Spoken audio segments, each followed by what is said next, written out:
It was weeks ago that Nancy and I came up with the theme for this service that we've called, "What Do We Really Know About Injustice?" Well, the people of Minneapolis know about injustice. They are a lot closer to it than we are, and I hope that the words that we've brought to you today and that I'll speak in a few minutes will offer something to those of us who aren't as close to real injustice, something to think about.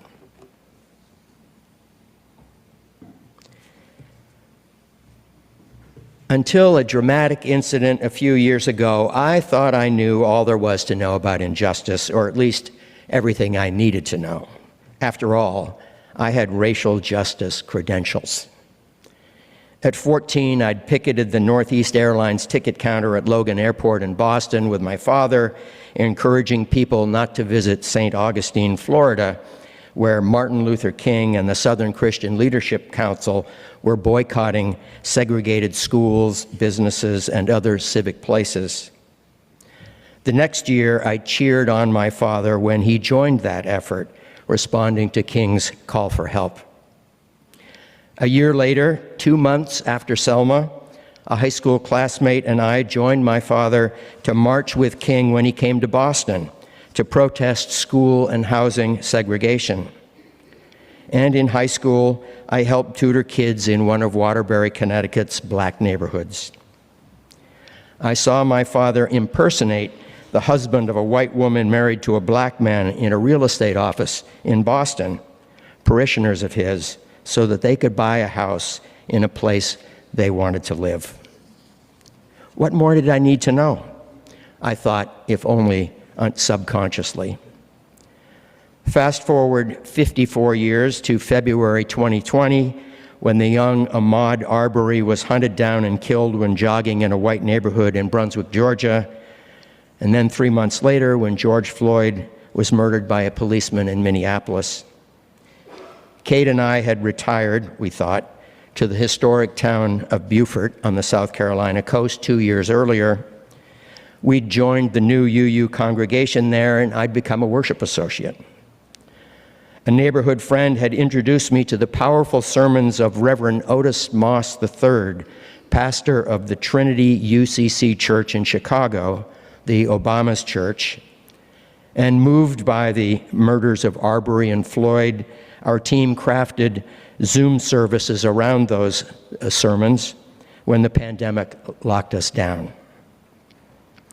At the same time, my friend introduced me to Howard Thurman, the great 20th century black Christian mystic theologian and major proponent of the philosophy of radical nonviolence. Perhaps you know of him. Until then, I knew only his name and the high regard with which he is held by Unitarian Universalists, especially those in Atlanta, where he attended Morehouse College and was a classmate of the elder Martin Luther King. I joined my friend's Thurman study group, and we learned a lot about the man. He was the dean of the chapel at Howard University in Washington, D.C., until he came to San Francisco in 1944 to found the Church for the Fellowship of All Peoples. I know there is at least one person here today who's visited it. Then in 1953, Thurman moved to Boston University School of Theology, where Martin Luther King was studying for his doctorate. He befriended King and became his mentor. As an undergrad, Thurman had been introduced to nonviolence theory by a Quaker philosopher during a semester at Haverford College near Philadelphia. And in the 30s, Thurman went to India, met with Gandhi, and returned committed to nonviolence. In turn, he inspired King's commitment to nonviolence, and his inspiration became the spiritual underpinning of the civil rights movement. So moved by what I'd learned about this giant of a man, I wrote a sermon about him for our Beaufort congregation, and I invited a friend and fellow worship associate to help me lead the service. The message was centered around the thesis of Thurman's 1949 book, Jesus and the Disinherited, which is about the power of nonviolence for the disinherited of all ages and places, including American blacks. In the book, Thurman looks at Jesus as a poor Jew in a land controlled by a hostile, occupying power, the Roman Empire. He says that Jesus' message of the way of love, loving of not just one's neighbor, but also one's enemy, was the way the Jews, his people, should respond to subjugation and injustice, not by cowering in fear or by capitulating or by resorting to hatred and violence. He says that Jesus' message, as well as Gandhi's, was what Thurman calls, quote, complete and devastating sincerity, end quote.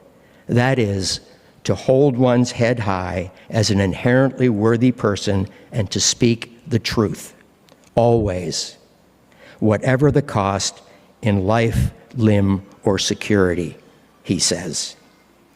Why? He says, quote, as numbers increase and a movement spreads, the vindication of truth will follow in its wake. In other words, truth will overpower one's oppressors. A message, I think, that resonates today and one that we need to hear. How can I not think of Renee Goodenow, who seconds before she was shot smiled at her oppressor and said, I don't hate you, dude. Not cowering in fear, not hating her oppressor, but holding her head high.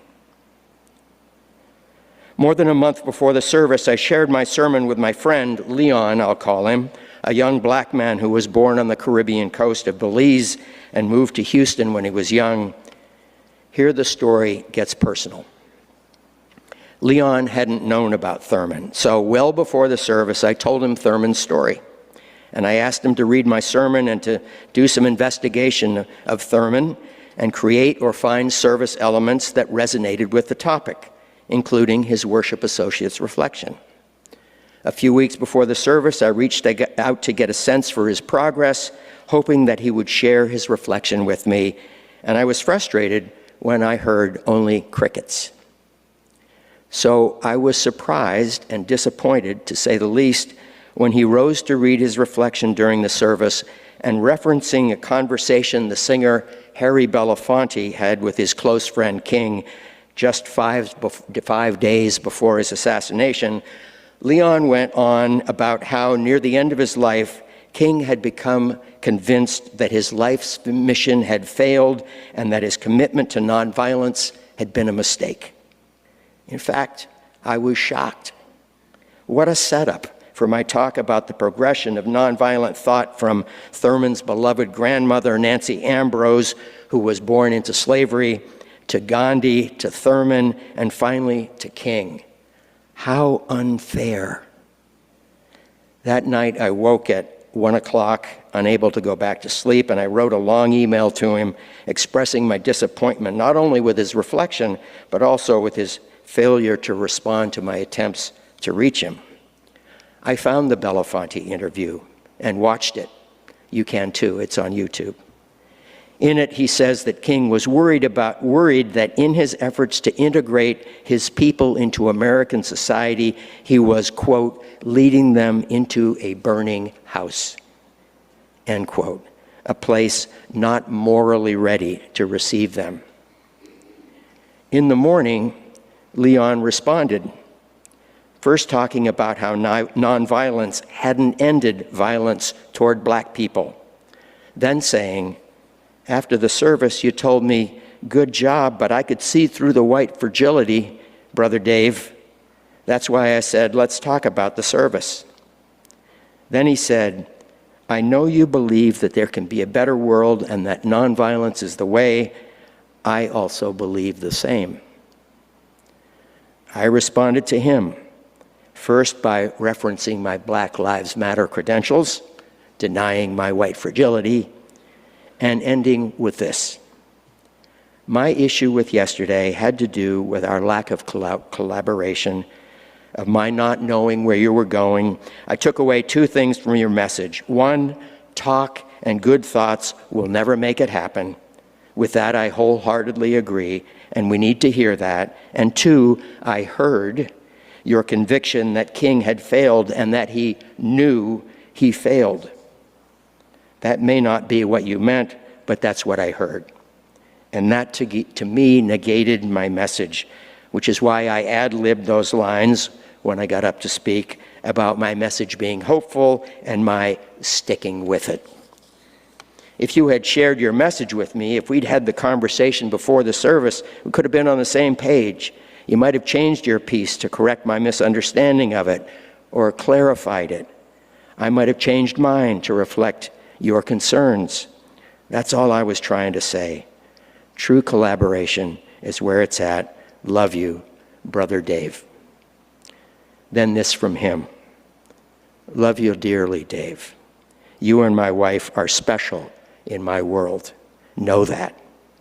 There is also black fragility that is never spoken of. All is well. Wow, I think now. I'd forgotten the details of that conversation and its power. My initial reaction was relief. Leon hadn't written me off because I'd scolded him for disputing my sense of the power and effectiveness of the civil rights movement, a movement that had been so important to my father. I hadn't been able to sleep because he'd been unfair to me, had argued against my perspective, blindsided me. Who did he think he was to question my thesis, I'd thought, to dispute the great Howard Thurman, to suggest that King had failed. And how had he responded? Gracefully. Wow. Relief indeed. After that, we never talked about that exchange, about my reaction, my insecurity, my white fragility. It became a closed book. We went on as friends, and it took me a while to process what happened. In fact, it's taken until now. Why did I lash out at him, I wondered. Ironically, I think it was partly because I knew him better than I'd known any other black man.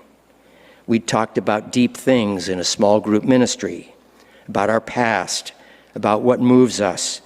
And as you probably know from your own experience, we sometimes say things to those we love that we wish we hadn't. Leon wasn't afraid to speak from his own experience and not just echo mine or to counter my message. And I didn't know what to do with that. Couldn't accept it. I felt dissed.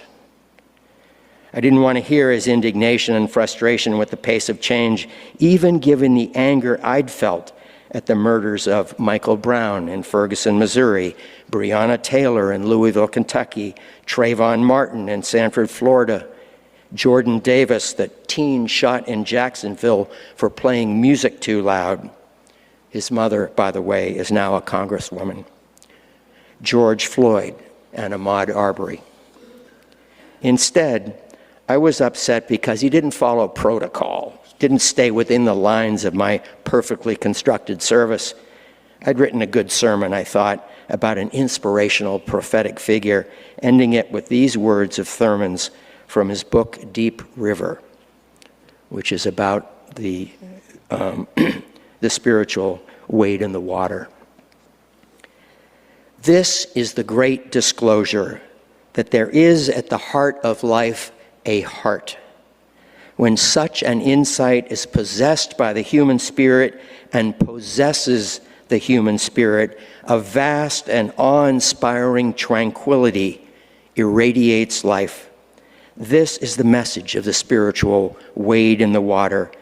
Do not shrink from moving confidently out into the choppy seas. Wade in the water because God is troubling the water. And that's what those people in Minneapolis are doing right now. They're wading out into those choppy seas because God is troubling the water. It's sacred. How could he argue with that, I'd thought. Conversely, and more importantly, how could I, in that moment, not feel his pain? I think for me and many like me, distance has a lot to do with it. Distance from injustice. Those of us who have seen injustice from afar but haven't experienced it, the kind of injustice that has been the Black experience for hundreds of years. We've seen it and heard about it, but we haven't lived it. Like the man my father accompanied on an errand one dark night in St. Augustine. They were stopped by the sheriff, who asked where they were going and what they were doing. When the man refused to tell him, the sheriff said, "Boy, I could kill you if you don't tell me." And the man replied, "You can't kill me because I've already died for the movement." Fearless, holding his head high, speaking the truth. Most of us have never gotten that close to injustice. There's a tone deafness and a kind of arrogance that says the solution to your problem is some big grand idea. Be patient, it says. The big idea will succeed in the long run. It's an arrogance that prevents one from engaging with those with the lived experience, listening to them, hearing their stories. I was mad at Leon because he hadn't played by the rules, when what he had done was simply to say, "Hear me, Dave. The big idea is fine, but it's not working, and this is how it feels. Do you feel it?" The day after Renee Good was killed, I heard an interview with a Minneapolis mother who said, "We're not out here protesting because of an idea, but because these are our neighbors." It's no longer theoretical for her. It's close. This is not news to you here in this beloved community, you who are doing the good work of standing up for and protecting people who are your neighbors. Such action is definitely a good idea, but it's a lot more than that to you.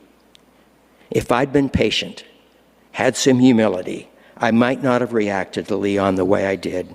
I might have understood his position, had some compassion.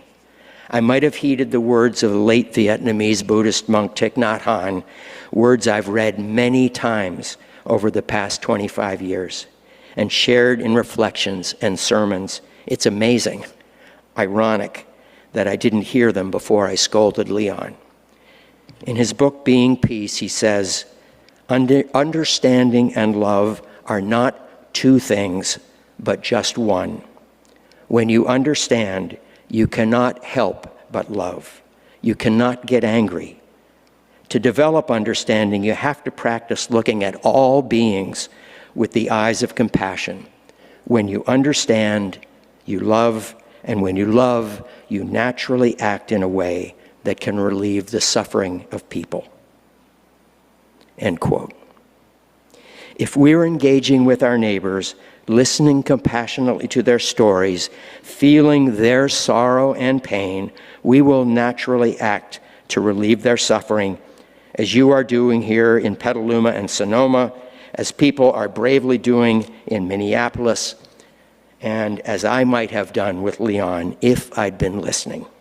An opportunity missed. Fortunately, I'm still in relationship with him and have another chance to get it right. Blessed be. Now please rise as you are willing and able to sing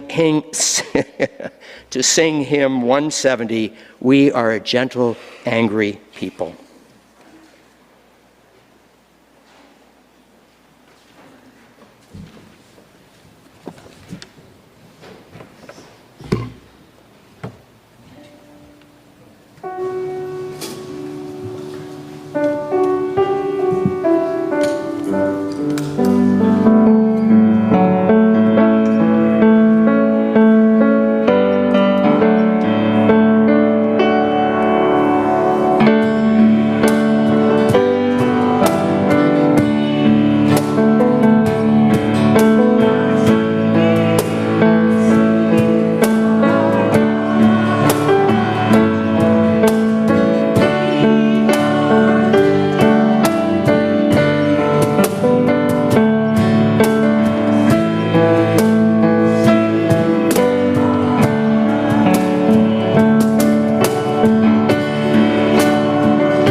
We're going to say the benediction and the closing, and then we have a special postlude for you, so please stay afterward. And please reach our hands outward toward each other, rise our in body or spirit. Let's extend our hands outward. As we hold each other in spirit, please repeat after me. We send forth this flame into the world. We send forth this flame into the world. And with it the light of truth. And with it the light of truth. The warmth of love. The warmth of love. The fire of commitment. The fire of commitment. And the glow of gratitude for each person with us today. And the glow of gratitude for each person with us today. As we prepare to go back out into the world, I offer these words by Elena Westbrook, a UU lay leader in Massachusetts. Go in hope, for the arc of the universe is long, and we can bend it toward justice. Go in courage, for together we have the strength to confront injustice in our daily lives and the larger world. Go in love, because a holy and generous love is both the reason and the means by which we transform our lives. Blessed be.